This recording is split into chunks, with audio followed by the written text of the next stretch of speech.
thank you for joining us in Toronto TV Feng Shui 101. I'm your host, Maggie Ng, and we have special guest, Feng Shui Master Paul Ng. Thank you, Maggie. Good to see you again.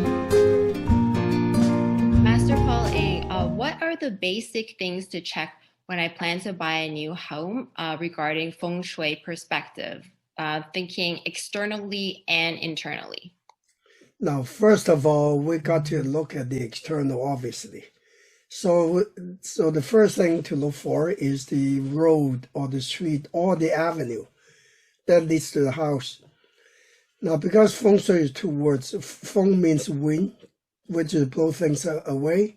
Shui means water to collect energy. So that means the best road would be a slightly windy road or a road that is not too long, not too straight. Because if the straight is too long, too straight, it's like big winds blowing through and cannot be stopped. So you need the slow-moving road so you can collect it. So a little bit windy, just like river. Okay, yin and yang, that is. That's the first thing to look for. Second thing to look for is the streets should not be too steep either way. Okay, because if it's too steep, it's the same idea. Energy moves too fast, it cannot be stopped.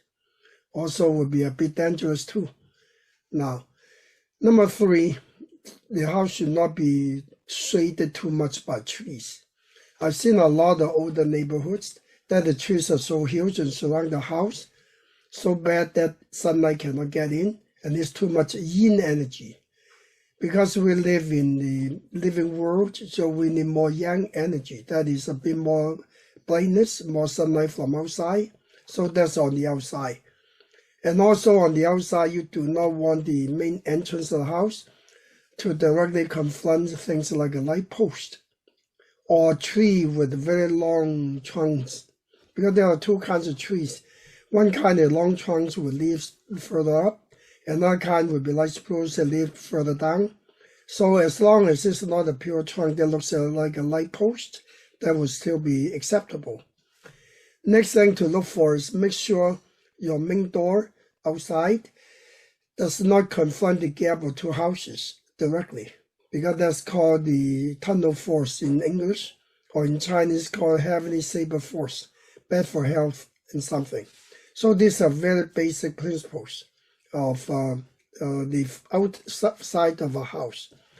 And for the inside, it's very complicated, but one thing to look for is make sure the foyer is wide and deep enough, because that part is like a reservoir. You need a big reservoir to hold energy, to hold water, to hold money. So it has to be a certain way. Now, as the staircases are concerned, whether or not it's confront the front door, as long as they are further away, like at least 10 feet away, so that will still be acceptable. So these are very fundamentals to look for. Thank you, Master Paul Ng. Thank you for watching Toronto TV Feng Shui 101. We'll see you next time. Bye. Bye-bye.